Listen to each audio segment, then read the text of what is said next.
Hi అండి, అందరూ బాగున్నారా? కుమారి ఆంధ్ర రుచులకి స్వాగతం. ఈరోజు మనం ఇంట్లోనే టేస్టీగా ఉండే గుమగుమలాడే సాంబారు రెడీ చేసుకుందాం. దానికి ఏమేం కావాలంటే, నేను 3 మనుషులకు సరిపడా సాంబారు చిన్న గిన్నెతో 1/2 లీటర్ గిన్నెతో సరిపడా సాంబారు చేద్దాం అనుకుంటున్నాను. ఇదిగో దానికి కావాల్సినవి ఇదిగో ఈ రైస్ కప్ ఉంది కదా, ఇదిగో ఎంత తీసుకున్నానో చూసారు కదా. ఇదిగో దీనికి ఇది 5-6 కూతలు తెప్పించేసుకున్నాం కుక్కర్లో పెట్టేసుకుని.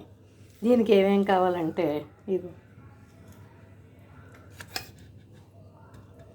ఆనపకాయ ముక్కలు కట్ చేసుకున్నాను, ములక్కాళ్ళు, ముల్లంగి, క్యారెట్, ఉల్లిపాయ, ఉడికేటప్పుడు ఇగో కొత్తిమీర, కరివేపాకు తరుక్కుని ఉంచుకున్నాను, టమాటాలు, ఇవన్నీ మరగబెట్టుకోవాలి. కొంచెం చింతపండు తీసుకోవాలి, నిమ్మకాయ సైజు చాలు, టమాటాలు వేసాం కదా అందుకని. ఫస్ట్ కూతలు తెప్పించేసుకున్నాం, కుక్కర్లో పెట్టేసి 5-6 విజిల్స్ తెప్పించేసుకున్నాం. దాంతోపాటే కొంచెం ఆనపకాయలు కూడా వేసుకోవచ్చు, లేకపోతే ఈ ముక్కలతో పాటు విడిగా చింతపండు రసంతో ఉప్పుతోటి మరగబెట్టుకోవచ్చు. ఫస్ట్ కుక్కర్ ఇది కడిగేసి 2 కప్పులు నీళ్లు పోసుకుని దీనికి 5-6 విజిల్స్ తెప్పించేసుకుందాం. ఇదిగోండి ఆనపకాయ ముక్కలతో పప్పుని ఉడకబెట్టేసుకున్నాను. ఏం చేద్దామంటే ఈ వాటర్ ఏమో ఈ ముక్కలు ఉడికేటప్పుడు వేసేసుకోవచ్చు, పప్పు మీద వాటర్ అంతా. ఈ ముక్కలన్నీ తీసుకుని, ఈ ఆనపకాయ ముక్కలన్నీ తీసేసుకుని పప్పుని లైట్గా ఒక మిక్సీ జార్లో ఒక తిప్పేస్తే పేస్టులా చాలా బాగుంటుంది చల్లారిన తర్వాత. ఇదిగో నిమ్మకాయ సైజు అంతా, ఇదిగో చింతపండు చాలు, ఎందుకంటే ఈ టమాటా పులుపు కూడా వస్తుంది కదా, సాంబార్ చాలా బాగుంటుంది.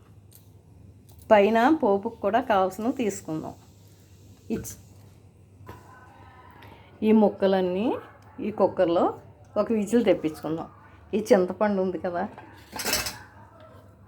చింతపండు రసంతో ఒక 1/2 స్పూన్ సాల్ట్ వేసి ఒక విజిల్ తెప్పించేసుకుందాం. ఇలాగ ఇది చల్లారిపోతుంది, మిక్సీలో ఒక తిప్పేసుకుందాం. ఇదిగోండి చింతపండులో పిసికేసుకుని గట్టిగా వాటర్ తీసుకుని ఇదిగో పోసేసుకున్నాను. ఇదిగో మొక్కలకి ఉప్పు అది పడితే మొక్కలు చాలా బాగుంటాయి. ఉత్తి నీళ్ళల్లో ఉడకబెట్టేస్తే చప్పగా ఉంటాయి మొక్కలు, తిందాం అనుకున్నా. ఇప్పుడు టేస్ట్ బాగుంటాయి. పసుపు వేసాను, ఒక 1/2 స్పూన్ ఏమో సాల్ట్ వేసాను చింతపండు వాటర్తో. ఇదిగో కలర్ఫుల్గా బాగుంది కదా. ఇది ఒక కూత తెప్పించుకుందాం. ఈలోగా ఈ పప్పులో నీళ్లు కూడా తీసేసి ఇందులో వేసేసుకుందాం. వేస్ట్ అవ్వవు, బాగుంటుంది టేస్ట్. ఇది మిక్సీ పట్టుకుందాం. ఇది ఒక కూత తెప్పించేసుకుందాం. ఇదిగోండి ఆ కందిపప్పు చల్లారేలాగా మనం పోపులు తీసేసుకుందాం. మరిగిపోయిన తర్వాత అంతా రెడీ అయిపోయే ముందు ఇదిగో ఈ స్పూన్తో 3 స్పూన్లు సాంబార్ పొడి తీసుకున్నాను, ఎంటీఆర్ సాంబార్ పొడి తీసుకున్నాను. ఇదిగో ఆవాలు, మెంతులు, జీలకర్ర వేసాను. ఇదిగో ఇంగువ వేస్తాను, 2 ఎండుమిర్చి వేసాను. ఎండుమిర్చిలో ఉన్న గింజలు కొంతమంది పాడేస్తారు, కానీ ఇందులో కూడా చాలా విటమిన్స్ ఉన్నాయట, ఈ గింజల్లో కూడా విటమిన్స్ ఉన్నాయట. కాబట్టి మనం పోపులో వేసేసుకుంటే బాగుంటుంది, అన్ని విటమిన్స్ పెడతాయి. ఇదిగో బెల్లం కావాలనుకున్న వాళ్ళు వేసుకోవచ్చు, కొంచెం తీగ కావాలనుకున్న వాళ్ళు, అక్కర్లేని వాళ్ళు వేసుకోక్కర్లేదు. ఉప్పులు, కారాలు, పులుపులు మన ఇష్టం, మనకు టేస్ట్ తగ్గట్టు.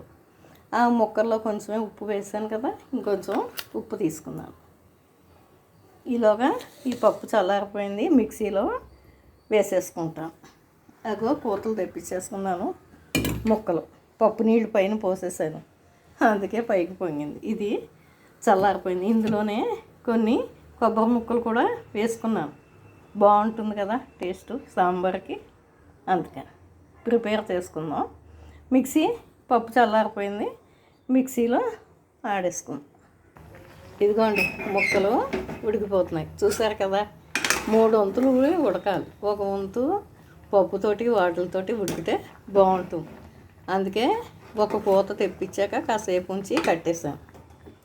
ఎక్కువసేపు కూతలు తెప్పించేసుకుంటే మళ్ళీ ముక్కల్లో బాగోదు. ఇదిగో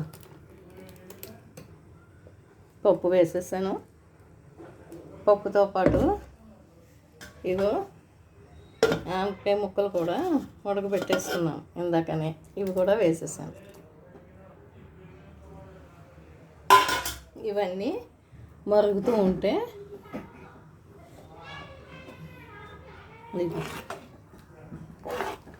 మంచి కలర్ఫుల్గా టేస్టీగా ఇంట్లోనే ఈజీగా ప్రిపేర్ చేసేసుకోవచ్చు. అన్నీ ఏమీ భయపడక్కర్లేదు. చక్కగా టేస్టీగా ఉంటుంది. వెల్లుల్లిపాయలు కూడా ఒలిచి వేసుకుందాం. ఇదిగో ఇది మరుగుతుంది కదా. అప్పుడు పప్పు ఉప్పు వేసేసుకుందాం. ఉప్పు తక్కువ అవుతుంది అనుకున్నాం కదా. మరుగుతూ ఉంది కదా. ఈ కొత్తిమీర కూడా కట్ చేసి వేసేసుకుందాం. ఇది మరుగుతూ ఉంటే సాంబార్ పొడి కూడా వేసుకుందాం. పోపు కూడా పక్క మూకుట్లో వేయించుకుందాం. ఇదిగోండి సాంబారు చక్కగా మరిగిపోయింది కదా. ఇప్పుడు ఇదిగో వెల్లుల్లిపాయలు అన్నీ మనం చూసుకున్నాం కదా, అవన్నీ చూపించుకున్నాం కదా ఇందాక. తీసుకుని అవన్నీ ఇదిగో వేసేసుకోవాలి. వేసుకుని మరుగుతుందా. ఇప్పుడు ఇదిగో ఈ సాంబార్ పొడి కూడా వేసేసుకోవాలి. ఇదిగో ఎంటీఆర్ సాంబార్ పొడి వేసుకుని బాగా కలుపుకోవాలి. ఉండలు లేకుండా చక్కగా కలుపుకోవాలి. ఇగో కరివేపాకు వేసుకున్నాం. అన్నీ వేసుకున్నాం కదా. గుమగుమలాడే సాంబార్ రెడీ. మనం ఇంట్లోనే ప్రిపేర్ చేసుకోవచ్చు చక్కగా, హెల్తీగా, ఆరోగ్యంగా. అంతా బాగుంటుంది. టేస్టీగా గుమగుమలాడే సాంబారు రెడీ. మీరు కూడా రెడీ చేసుకోండి చక్కగా. అన్నీ ట్రై చేయండి, బాగుంటుంది. మనం హోటల్కి వెళ్ళి తినేస్తే వాళ్ళు ఎలా చేస్తారో మనకు తెలియదు. మనం ఇంట్లోనే ఈజీగా సింపుల్గా ప్రిపేర్ చేసుకోవచ్చు. ఇన్ని ముక్కలు లేకపోయినా కూడా ఉల్లిపాయలు, ఉల్లిపాయలతో పాటు ఉంటే అవి, టమాటా ఉల్లిపాయ ఉన్నా కూడా కొత్తిమీర అన్నీ వేసేసుకుని చేసేసుకోవచ్చు సింపుల్గా. నా దగ్గర ఈ ముక్కలన్నీ ఉన్నాయి కాబట్టి చేసుకున్నాను. రెడీ అయిపోయింది. తీసుకుని అన్నంలో తినేయడమే. ఇదిగోండి ఈ ముక్కలన్నీ ఉడికిపోయాయి. చూసారు కదా, అన్నీ ఉడికిపోయాయి. ఇదిగోండి అన్నీ ఉడికిపోయాయి. ముక్కలన్నీ ఉడికాయి చక్కగా. అంతా రెడీ అయిపోయాయి. కలర్ఫుల్గా బాగుంది చక్కగా. హోటల్ స్టైల్లో సాంబార్ రెడీ. ఇదిగోండి గుమగుమలాడే సాంబార్ రెడీ.